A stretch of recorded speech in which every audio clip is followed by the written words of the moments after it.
गरीब बहू की पहली रसोई में बेशर्म सास की शर्तें।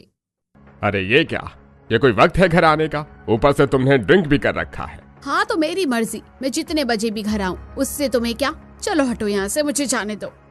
श्वेता, जब तुम आई थी तब तो तुम बड़ी संस्कारी थी, दिन भर साड़ी पहन कर रहती थी। अब क्या हो गया है? ये कैसे कपड़े पहन रखे हैं तुमने? अरे घबरा क्यों रही है बहू? अरे अगर इन लोगों ने कुछ ज्यादा बोला तो इन्हें गुंडे बुलवाकर यहीं इन्हें पिटवा दूंगी। वैसे भी एक बार पिटवा चुकी हूँ, याद है ना? भूल गए?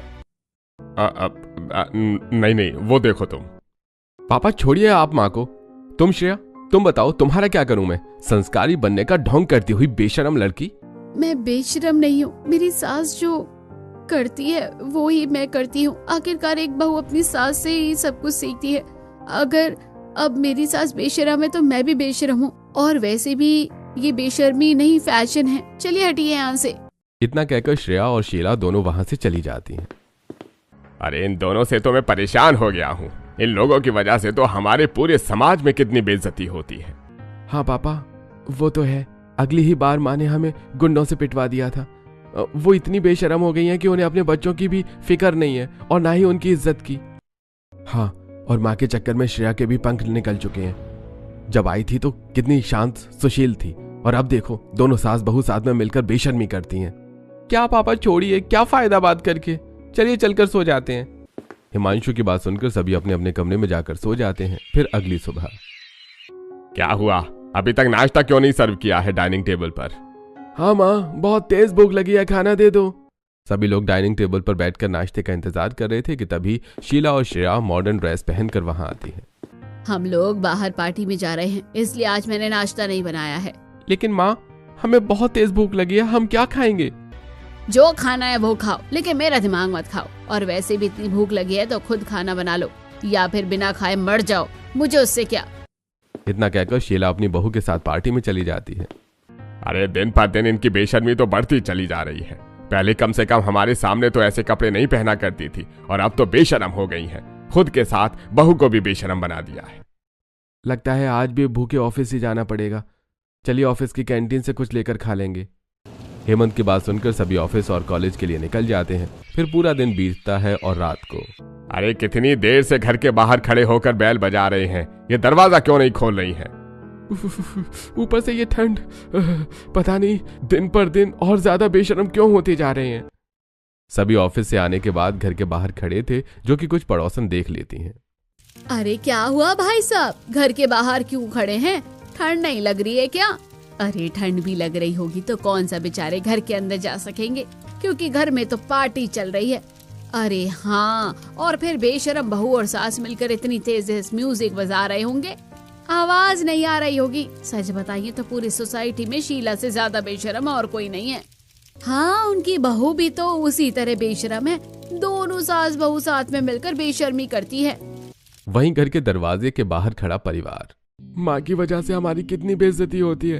उन्हें खुद की इज्जत का तो जरा सा भी ध्यान नहीं है, लेकिन कम से कम हमारी इज्जत का तो ख्याल करना चाहिए उन्हें। अरे जिसे अपनी इज्जत का ध्यान ना हो, उसे दूसरों की इज्जत से क्या फर्क पड़ता है? अरे आपस में बातें करना बंद करो और बैल बजाओ, वरना गेट नहीं खुला तो पूरी रात यहीं रहना पड़ेगा।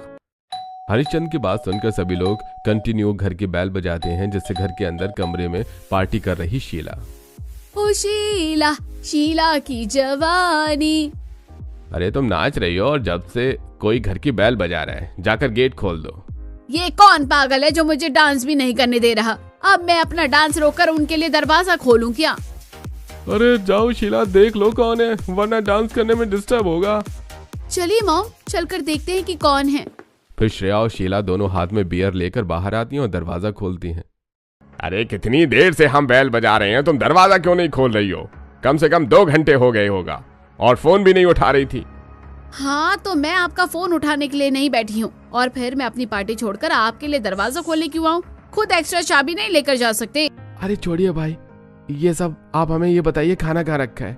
देवर जी, आज खाना नहीं बना है। अगर आप लोगों को भूख लगी है तो खुद खाना बनाकर खा लीजिए, क्योंकि हम तो पार्टी कर रहे हैं, बाहर से खाना ऑर्डर करके ही खाएंगे। और शीला वापस पार्टी करने अपने कमरे में चली जाती है। सुबह भी खाना खाकर नहीं गए थे और अभी खाना नहीं मिला। सच में माँ ने सोशल मीडिया अकाउंट पर भी अपने न जाने कैसे कैसे फोटो डाल रखे हैं। ऑफिस के लोग भी अब हमारी इंसल्ट करने लगे हैं। सभी एक साथ खड़े होकर आपस में बातें कर रहे थे कि तभी वहां शीला आती है। क्या हुआ? तुम सब यहाँ एक साथ खड़े होकर क्या बातें कर रहे हो? देख लो, अगर कुछ ऊपर नीचे की बातें कर रहे होगे तो मुझसे बुरा कोई नहीं होगा। अरे नहीं नहीं नहीं, हम तो बस बाहर से खाना ऑर्डर करने का सोच रहे थे। ये पापा हमेशा माँ से डरते क्यों हैं? थोड़ा सा भी माँ को समझा नहीं सकते क्या? अरे नहीं तो और क्या करें, उन्हें फिर से मार थोड़े ना खानी है गुंडों से।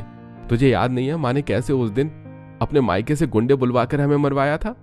तुम दोनों आपस में क्या फुसफुसा रहे हो? नहीं नहीं कुछ नहीं माँ, हम तो बस अपने कमरे में जा रहे हैं। इतना कहकर सभी अपने अपने कमरे में चले जाते हैं और शीला वापस अपने कमरे में जाकर पार्टी करने लगती है। ये सारी चीज देखकर तो अब मुझे रोना आ रहा है। न ठीक से खाना मिलता है, न घर में आजादी मिलती है, और बाहर सब बेशर्म का टैग अलग दे चुके हैं। एक काम करता हूँ, मैसेज करके सबको टेरेस पर बुला लेता हूँ। फिर हेमंत सभी को मैसेज करता है और एक एक करके सभी शीला की नजरों से बचकर टेरेस पर आ जाते हैं और आपस में बातें करते हैं। अरे अब तो मुझे बिल्कुल समझ नहीं आ रहा कि मैं क्या करूं। ये बदनामी, ये बेशर्मी और हमारी इज्जत जो मिट्टी में मिल चुकी है, वो सब हमें कैसे वापस मिलेगी? हाँ, अब तो ऐसा कोई हल ढूंढ कर निकालना ही पड़ेगा जिससे हमारी खोई हुई इज्जत हमें वापस मिल जाए। मेरे ख्याल से इसका एक ही सल्यूशन है कि अब अनमोल की भी शादी करवा देनी चाहिए। अब उसकी पत्नी ही अपनी बेशर्म सास को सुधारेगी। हाँ, ये तो आपने बिल्कुल सही कहा, लेकिन बहु संस्कारी, समझदार, सुशील होनी भी तो चाहिए। श्रेया की तरह नहीं, सास को सुधारने की जगह खुद सास के रंग में ढल जाए। नहीं नहीं, ऐसा नहीं होगा। मैं अभी हाल में ही बिजनेस के काम से गांव गया था ना, वहां मुझे एक लड़की पसंद आ गई थी। बहुत ही ज्यादा संस्कारी, सुशील और शांत स्वभाव की है। लेकिन अगर वो अब संस्कारी हुई तो वो भी माँ के बहकावे में आ जाएगी और फिर तीनों सास बहू मिलकर हमारी बेइज्जती करवाएंगे। अरे नहीं नहीं, ऐसा नहीं होगा। वो लड़की गलत के खिलाफ आवाज उठाने वाली है। मुझे सिर्फ उसके संस्कार नहीं बल्कि उसका कॉन्फिडेंस और उसकी समझदारी भी अच्छी लगती है। दरअसल मैं ऐसा इसलिए बोल रहा हूं क्योंकि जब मैं गांव गया था तो हुआ कुछ यूं था कि मैं सोच रहा हूं कि अगर हम यही खेत खरीदने वाले हैं तो इस खेत में थोड़ा आगे जाकर देखते हैं। हाँ, तभी तो हमें उस खेत की उपज पता चलेगी। यह सोचकर सभी लोग खेत के आगे की तरफ बढ़ने लगते हैं कि तभी हरिश्चंद्र के पैरों तले एक सांप दब जाता है और वो सांप हरिश्चंद्र को काट लेता है। अरे सांप सांप सांप, भागो भागो भागो! सांप को देखते ही हरिश्चंद्र के बिजनेस पार्टनर्स हरिश्चंद्र को वहीं छोड़कर भाग जाते हैं और सांप के काटने से घायल हरिश्चंद्र बेहोश हो जाता है। वहीं दूसरी तरफ, अरे ये चिल्लाने की आवाज कहाँ से आई? कहीं किसी को कुछ हुआ तो नहीं? चलो चलकर देखते हैं। फिर अनुष्का आवाज जहाँ से आई थी उस जगह को ढूंढते ढूंढते हरिश्चंद्र के पास पहुँचती है। अरे ये क्या, ये कौन है और इस तरह से ये अचानक बेहोश कैसे हो गई? तभी अनुष्का का ध्यान हरिश्चंद्र के पैरों पर पड़ता है। अरे इन्हें देखकर तो लगता है कि इन्हें किसी जहरीले सांप ने बहुत बुरी तरह से काटा है। अगर जल्दी से इलाज नहीं हुआ तो पूरे शरीर में जहर फैल जाएगा। मुझे कुछ करना पड़ेगा क्योंकि यहाँ से तो हॉस्पिटल भी बहुत दूर है। यह सोचकर अनुष्का अगल बगल की जड़ी बूटियां जुगाड़ कर उन्हें पीसती है और हरिश्चंद्र के पैरों पर लगा देती है, जिससे कुछ ही देर में हरिश्चंद्र को होश आ जाता है। मुझे सांप ने काट लिया था और तुमने मेरी जान बचाई, इसलिए तुम्हारा बहुत बहुत धन्यवाद। तुम्हारी वजह से मैं ठीक हो गया। चलो अब मैं शहर के लिए निकल रहा हूँ। अरे नहीं नहीं अंकल जी, अभी तक आप पूरी तरह से ठीक नहीं हुए हैं। मैंने बस जहर फैलने से रोका है, लेकिन आपको फिर भी हॉस्पिटल तो जाना पड़ेगा। अनुष्का की बात सुनकर हरिश्चंद्र अनुष्का के साथ हॉस्पिटल जाता है। फिर चेकअप के बाद, देखिए आपने बहुत ही अच्छा किया है कि सही समय पर जहर को फैलने से रोक दिया, वरना इनकी पूरी टांग नीली पड़ जाती और शरीर से जहर निकालना बहुत मुश्किल हो जाता। हाँ वो तो है। चलिए अब मैं अपने शहर के लिए निकलता हूँ। नहीं नहीं, आप शहर नहीं जा सकते। आपको कम से कम 3 दिन डेली चेकअप तो करवाना ही पड़ेगा। कुछ भी हो सकता है। लेकिन मैं इतने दिन रहूंगा कहाँ? आप चिंता मत कीजिए, आप मेरे घर रुक सकते हैं। ये तो अच्छी बात है।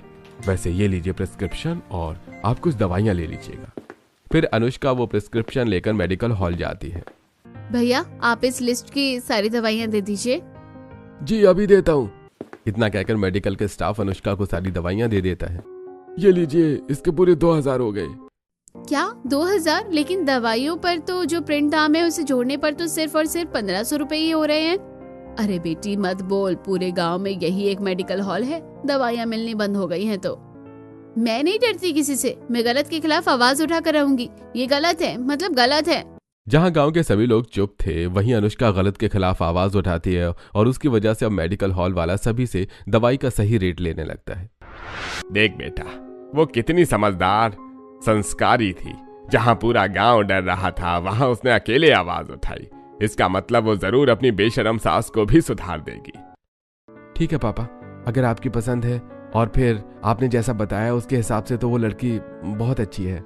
हाँ, और अगर मेरी शादी करने से मेरे परिवार की खोई हुई इज्जत वापस आ सकती है तो मुझे भी शादी करने से कोई ऐतराज नहीं है। अनमोल की बात सुनकर सभी लोग बहुत ज्यादा खुश हो जाते हैं और अगले ही दिन पूरा परिवार गांव रिश्ता लेकर जाने लगता है। क्या हुआ, कहाँ जा रहे हो तुम लोग? फिर हरिश्चंद्र शीला को सारी बातें बता देता है। ठीक है, जो करो, मैं नहीं आऊंगी, लेकिन याद रखना अगर लड़की मेरी समझ के बाहर हुई तो फिर मुझसे बुरा कोई नहीं होगा। शीला की बात को सभी अनदेखा करके अनुष्का के घर रिश्ता लेकर जाते हैं और सभी को अपनी सहमति से रिश्ता तय होने के बाद समय बीतता है और पूरा परिवार नाचते गाते बारात लेकर गांव पहुंचता है। अरे बारात में दूल्हे की माँ क्यों नहीं आई? अरे वो अचानक उनकी तबीयत खराब हो गई थी, इस वजह से अस्पताल में भर्ती हैं। अच्छा, ऐसा है क्या? चलिए फिर तो कोई बात नहीं, शादी की रस्में शुरू करते हैं। शीला की गैर मौजूदगी में अनमोल की शादी अनुष्का के साथ हो जाती है और फिर गृह प्रवेश के वक्त बहू, दाहिने पैर से कलश गिराकर घर में गृह प्रवेश करो। अरे पापा जी, लेकिन आप प्रवेश क्यों करवा रहे हैं? माँ जी कहाँ हैं? तभी घर के बाहर शीला अपनी फ्रेंड्स के साथ मॉडर्न ड्रेस में डांस करते हुए आती है। ये लोग कौन है और ये लोग हमारे घर में इस तरह क्यों आ रहे हैं? अरे वो छिपकली, तू कौन है? हट चल यहाँ से। तुम्हारी हिम्मत कैसे हुई ऐसा बोलने की? मैं तुम्हें छोड़ूंगी नहीं। इस बुढ़िया को तो कोई लाज शर्म है नहीं, बेशर्म कहीं की। अरे मेरी बहू, वो कोई और नहीं बल्कि तेरी सास है। क्या ये मेरी सास है? अनुष्का, यही तुम्हारी सास है, बाकी की बातें मैं तुम्हें बाद में बताऊंगा। हे भगवान, ऐसी बेशर्म सास के साथ मैं कैसे रहूंगी अपने ससुराल में? बहू तुम ज्यादा सोचो मत, जाकर अभी आराम करो, मैं तुम्हें कल सुबह सब कुछ बता दूंगा। हरिश्चंद्र की बात सुनकर अनुष्का अनमोल के साथ कमरे में चली जाती है और शीला अपने दोस्तों के साथ कमरे में पार्टी करने चली जाती है। फिर थोड़ी देर बाद, अरे म्यूजिक थोड़ा तेज करो, सुनाई नहीं दे रहा। हाँ, तेज म्यूजिक पर ही तो डांस करने में मजा आता है।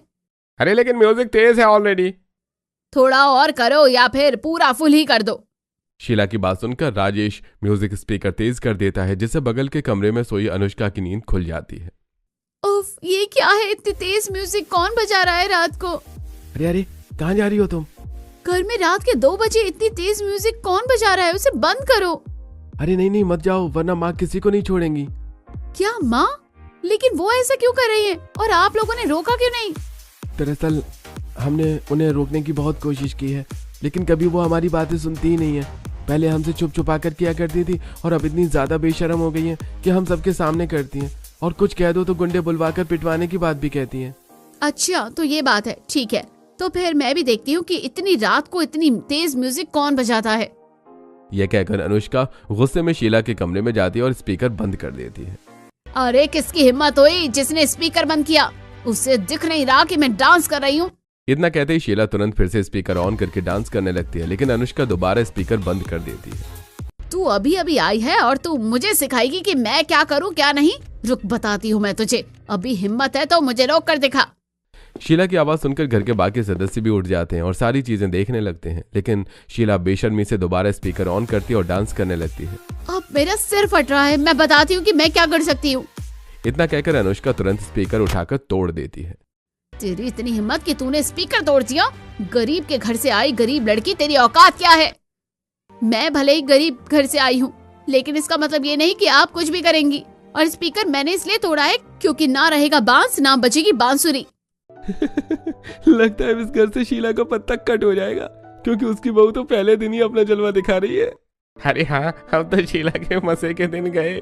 बेचारी लाचार शीला, अब तो उसे अपनी बहू की बातें माननी पड़ेंगी। इस तरह शीला के फ्रेंड्स उसका मजाक उड़ाकर वहां से चले जाते हैं। दूसरी तरफ ये सारी चीजें परिवार के लोग भी देखते हैं। लगता है हमने जो सोचा था वो सच हो गया। इस बेशरम सास को तो उसकी बहू ही सुधारेगी। हाँ, भाभी ने लगता है इस चीज की शुरुआत कर दी है और शायद भाभी ही हैं जो माँ को सही रास्ता दिखा सकती हैं। वहीं दूसरी तरफ कमरे में, ये तूने बिल्कुल सही नहीं किया। अब तू देख मैं तेरे साथ क्या क्या करती हूँ। अनुष्का शीला की बात को नजरअंदाज करती है और अपने कमरे में आकर सो जाती है। फिर अगले दिन सुबह, क्या हुआ भाभी, आप कहाँ जा रही हैं? आज मेरी पहली रसोई है ना, इसलिए किचन में रस्म पूरी करने जा रही थी। माँ ने आपको बताया नहीं क्या हमारे यहाँ पहली रसोई शादी के अगले दिन नहीं, शादी के 2 दिन बाद होती है, यानी आपकी रसोई कल है। अच्छा ठीक है, वैसे माँ जी कहाँ हैं? भाभी वो तो अपने दोस्तों के साथ 1 पीस पहनकर पार्टी में जाने वाली है। लेकिन बाहर इतने सारे मेहमान हैं और माँ उन सबके सामने बैकलेस 1 पीस पहनकर जाएगी। हाँ भाभी, माँ जी की वजह से हमारी बहुत बदनामी हुई है। अगर आप कुछ कर सकती हैं तो प्लीज ऐसा कुछ कीजिए कि माँ 1 पीस पहनकर पार्टी में ना जा पाए। काजल की बात सुनकर अनुष्का चुपके से अपनी सास के कमरे में जाती है। माँ जी तो यहाँ नहीं है, एक काम करती हूँ, उनके कबर्ड से उनकी ड्रेस निकालकर छुपा देती हूँ। यह सोचकर अनुष्का शीला की सारी वेस्टर्न ड्रेस छुपा देती है, जिसकी वजह से शीला को साड़ी पहनना पड़ता है। लेकिन फिर श्रेया के जरिए शीला को अनुष्का के बारे में पता चलता है। इस लड़की को आए दिन एक दिन भी नहीं हुआ और इसने मेरी चीजों को छुपाना शुरू कर दिया है। मैं तो इसे कल बताती हूँ। इस गरीब बहू की पहली रसोई में मैं ऐसी शर्त रखूंगी कि इसे इसकी नानी याद आ जाएगी। माँ जी, मैं भी आपकी मदद करूंगी, क्योंकि जब से ये आई है सब कुछ ठीक से करने ही नहीं दे रही है। ये सोचने के बाद दोनों सास बहू मिलकर गरीब बहू अनुष्का की पहली रसोई को मुश्किल करने में लग जाते हैं। फिर पूरा दिन बीतता है और फिर अगले दिन सुबह। अरे आज मेरी पहली रसोई है, मैंने सोचा कि किचन में जल्दी से सबके लिए एक से बढ़कर एक पकवान बना दूंगी, लेकिन यहाँ पर तो गैस ही नहीं है और बाकी सारा सामान भी गायब है। अनुष्का ये सोच ही रही थी कि तभी वहाँ अनुष्का की सास आती है और अनुष्का को घर के पीछे वाले गार्डन में ले जाती है, जहाँ पहली रसोई की सारी व्यवस्था थी। ये क्या है? ये मेरी शर्त है, किचन में तू अपनी पहली रसोई की रस्म नहीं कर सकती है, तुझे यहाँ पर ही करना पड़ेगा। अरे इतनी ठंड में बहू खाना कैसे बनाएगी? ये कैसी शर्त है? ये मेरी शर्त है और इसे मानना पड़ेगा। लेकिन माँ। जाने दीजिए, मैं इस शर्त को करने के लिए तैयार हूँ। तू मेरी इस शर्त को तो मान जाएगी, लेकिन इसके बाद अली को नहीं। और हाँ, तुझे पहली रसोई पर 56 भोग बनाना है। क्या 56 भोग? लेकिन इतना सारा खाना खाएगा कौन? इस बात की फिक्र आपको करने की जरूरत नहीं है, आप बस खाना बनाइए। मैं समझ गई हूँ कि मेरी ये सास जानबूझकर मुझे परेशान करने के लिए मेरी पहली रसोई पर इतनी सारी शर्तें रख रही है, लेकिन ठीक है, मैं भी हार नहीं मानूंगी। ये सोचकर अनुष्का घर के बाहर ही अपनी पहली रसोई में 56 भोग बनाना शुरू करती है। एक काम करती हूँ, मैं पहली रसोई पर पनीर की सब्जी बना लेती हूँ। ये सोचकर अनुष्का मटर पनीर बनाती है कि तभी अरे अरे बहू, तूने ये क्या बना दिया? मैं तो मटर पनीर खाती ही नहीं, तुझे चिली पनीर बनाना पड़ेगा। लेकिन माँ जी, मैं तो 56 भोग बना रही हूँ, आप कोई और सब्जी खा लीजिएगा। माँ को चिली पनीर ही खाना है, तुम सब्जी चेंज करो, दूसरी सब्जी बनाओ। फिर अनुष्का चिली पनीर बनाती है। फिर अपने पति जेठ और ससुर के लिए इतनी ज्यादा मेहनत से ये सारा मैंने खाना बनाया है, अब सारा पीसकर कोई मसालेदार सब्जी भी बना देती हूँ। अनुष्का मिक्सर में मसाला पीसने जाती है कि तभी ये क्या कर रही है तू? मिक्सर में मसाला नहीं पीस सकती है, तुझे सिलबट्टे पर ही मसाला पीसना पड़ेगा। अपनी सास की शर्त की वजह से अनुष्का सिलबट्टे पर ही मसाला पीसती है। और फिर एक काम करती हूँ, प्याज काट कर डाल देती हूँ। नहीं नहीं, तुम्हें प्याज पीस कर डालना पड़ेगा। चलो सिलबट्टे पर प्याज भी पीसो, यही है माँ जी की शर्त। हाँ, और अगर तू ये नहीं कर सकती तो भूल जा अपनी पहली रसोई को। शीला की बात सुनकर मजबूर गरीब बहू अपनी सास की सारी शर्तें मानती है और सिलबट्टे पर ठंड में प्याज पीसती है। उफ, मेरी इस बेशर्म सास की पहली रसोई में इतनी सारी शर्तें हैं, लेकिन मैं भी पीछे नहीं हटूंगी। किसी भी कीमत पर इन शर्तों को पूरा करके दिखाऊंगी। अगर सास मेरी बेशर्म है तो मैं भी जिद्दी हूँ। इस तरह अनुष्का अपनी सास की हर एक शर्त मानती है और अपनी पहली रसोई की रस्म को पूरा करती है। अरे आ गए तुम लोग, आओ आओ, बैठो बैठो। अरे तुम बुलाओ और हम ना आए, ऐसा कभी हुआ है क्या? वैसे तुम्हें देखकर कोई बता नहीं सकता कि तुम बूढ़ी हो। देखकर लगता है कि कोई 18 साल की लड़की खड़ी है मेरे सामने 1 पीस पहनकर। ओ कम ऑन, चलो चलो पहले बैठो। शीला अपने सभी दोस्तों के साथ सोफे पर बैठ जाती है। वैसे आज तो खाना तेरी वो नई गवार बहू बनाएगी ना? हाँ, लेकिन तुम लोग उसे ऐसा क्यों बोल रहे हो? अरे अब गवार अपनी गरीबी जैसी शक्ल लेकर हमारे सामने आएगी तो हम क्या कर सकते हैं? तुम लोग मेरे दोस्त हो या उसके? उससे क्यों बोल रहे हो ऐसा? इतना मजाक करना है मेरे साथ करो, मेरी बहू के साथ नहीं। हम तो बोलेंगे, हमारी मर्जी। अब गांव की गरीब गवार लड़की को देखकर कुछ बोल भी ना। बस बहुत हो गया, बंद करो तुम लोग अपनी बकवास। वो मेरे घर की बहू है, मान मर्यादा है, तुम लोग उसे ऐसा नहीं बोल सकते। हम तो बोलेंगे, तुम क्या कर लोगी? देखो देखो, मान मर्यादा की बात कौन कर रहा है? बेशरम बुढ़िया या फिर कहूँ बेशरम सास। ये सुनते ही शीला को गुस्सा आ जाता है और वो उठकर राजेश को एक थप्पड़ मार देती है। तेरी इतनी हिम्मत कि तूने मुझ पर हाथ उठाया? रुक, बताता हूँ मैं तुझे। इतना कहकर राजेश शीला को धक्का मार देता है और फिर धीरे धीरे दोनों के बीच मारपीट बढ़ने लगती है। गुस्से में लाल राजेश शीला के कपड़े फाड़ने लगता है कि तभी उसे श्रेया देख लेती है। अरे अरे, ये माँ जी के फ्रेंड्स माँ जी से क्यों झगड़ रहे हैं? और ये क्या, माँ जी के कपड़े क्यों फाड़े हैं? मुझे बड़ों को बचाना होगा। ये सोचकर श्रेया अपनी सास को बचाने जाती है, लेकिन बेचारी श्रेया खुद अपनी सास के साथ वहां फंस जाती है। तुम लोग छोड़ दो हमें, ये क्या कर रहे हो? मैं तुम्हें छोड़ूंगी नहीं। अरे चुप हो जा बढ़िया, ये सीख हमें मत देना। खुद इतनी बेशरम है और हमें कह रही है बुढ़ापे में भी जवानी वाली हरकतें करेगी तो यही होगा। रमेश शीला को धक्का मार देता है कि तभी अनुष्का वहां आती है और देख लेती है। अरे ये सब क्या हो रहा है? लगता है मुझे कुछ करना पड़ेगा। ये सोचते ही अनुष्का तुरंत वहां जाती है और शीला साथ ही श्रेया को अपने पीछे करके रमेश और राजेश को एक एक थप्पड़ लगाती है। तेरी इतनी हिम्मत कि तूने मुझे थप्पड़ मारा? हाँ, मैंने तुम्हें थप्पड़ मारा और अगर तुमने एक कदम और आगे बढ़ाया तो मैं पुलिस में कंप्लेन कर दूंगी। मैं तुझे छोड़ूंगा नहीं, और वैसे तुझे बीच में आने के लिए किसने कहा था? अच्छा, तो तुम मेरी सास को धक्का मारोगे और मैं कुछ नहीं करूंगी? हाँ, तो ये स्टार्ट किसने किया था? तेरी इस बेशरम सास ने, जिसे बुढ़ापे में जवानी का नशा है। इस तरह झगड़ा बढ़ने लगता है, जिसे देखते ही अनुष्का तुरंत पुलिस को बुला लेती है और सिचुएशन कंट्रोल में आ जाती है। आप लोग चिंता मत कीजिए, अच्छा हुआ कि आपने हमें सही समय पर बुला लिया। अब हम इसकी खबर तो थाने में ही लेंगे। अरे लेकिन मैंने क्या किया? अबे चुप हो जा, तेरा सबसे बड़ा अपराध है कि तूने किसी औरत पर हाथ उठाया, वो भी एक नहीं दो। इसकी सजा तो तुझे थाने में मिलेगी। इतना कहकर पुलिस मारते हुए राजेश और रमेश को वहां से ले जाती है। इस तरह अनुष्का अपनी बेशरम सास को बचाती है, जिससे सास को अपनी गलती का एहसास होता है। मुझे माफ कर दे बहू, मुझे मेरी गलती का एहसास हो गया है। मैंने अपनी उम्र के हिसाब से अजीबोगरीब कपड़े पहनकर और रात रात भर पार्टी कर सारी इज्जत गंवा दी। तभी किसी की इतनी हिम्मत हुई कि उसने मुझ पर हाथ उठा दिया। हाँ, हमें ये तो समझ में आ गया कि जिंदगी में सबसे ज्यादा जरूरी इज्जत ही होती है, जो कि हमने खो दी है। और वही इज्जत तुम्हारे पास थी, जिसकी वजह से तुम पर उन लोगों ने हाथ नहीं उठाया और इतनी बड़ी मुसीबत से तुम हमें बचा पाई। अरे इतने सालों से हम तुझे यही समझाने की कोशिश कर रहे थे। वैसे अनुष्का ने एक काम तो बढ़िया किया, उसकी वजह से माँ को उनकी गलती का एहसास हुआ और श्रेया को भी। हाँ, क्योंकि देखिए, फैशन करना गलत बात नहीं है, लेकिन फैशन करते वक्त अपनी उम्र का लिहाज करना बहुत जरूरी है। माँ जी, आपको कोई फैशन करने से नहीं रोक रहा, लेकिन आपको अपनी उम्र भी देखनी चाहिए। और जेठानी जी, आप भी किसी के खानदान की बहू हैं, क्या इस तरह किसी के खानदान की बहू होकर उसके खानदान की इज्जत मिट्टी में मिला देना सही बात है? माफ कर दीजिए सब लोग, मैं फैशन और नए जमाने के चक्रव्यूह में फंस गई थी, लेकिन आज ये चक्रव्यूह मेरी आंखों से हट गया है। हाँ, और अब हमें ये समझ में आ गया है कि हमारे फैशन शौक कपड़े गलत नहीं, बल्कि हमारी उम्र गलत थी। इसलिए हम ऐसे कपड़े नहीं पहनेंगे और खुद के ऊपर से बेशरम सास का टैग हटा देंगे। इस तरह शीला सभी से माफी मांगती है और सबसे पहले जाकर अपनी ड्रेस चेंज करके साड़ी पहनती है। फिर पूरा परिवार एक साथ खाना खाता है। वाह बहू, क्या खाना बनाया है तूने। सच में मैंने इतनी सारी शर्तें रखी, लेकिन तूने हार नहीं मानी। हाँ, और इतना अच्छा खाना बनाया, इतनी सारी वैरायटी के साथ। हाँ वो तो है, इस बेशरम सास ने बहू की पहली रसोई में कितनी सारी शर्तें रखी थी, लेकिन बहू पीछे नहीं हटी। वैसे बेशरम सास ने आज साड़ी कैसे पहन रखी है, क्योंकि अब ये पहले जैसी बेशरम सास नहीं रही, इसे मान मर्यादा समझ में आ गई है। क्या मतलब, अब पहले से सुधर गई। इस तरह हंसी मजाक करते हुए सभी खाना खाते हैं और फिर अपने अपने घर चले जाते हैं। सच में तुम बहुत समझदार और सूझबूझ वाली हो और गलत के खिलाफ आवाज उठाने वाली हो। तुझे इस घर की बहू बनाना मेरा अब तक का सबसे अच्छा और सही फैसला था। हाँ, हमने सोचा था कि तुम इस घर में जाओगी तो धीरे धीरे हमारे घर की इज्जत वापस आएगी, लेकिन तुमने तो 2 ही दिनों में सारी चीजें ठीक कर दी। मैं बहुत ज्यादा खुश हूँ।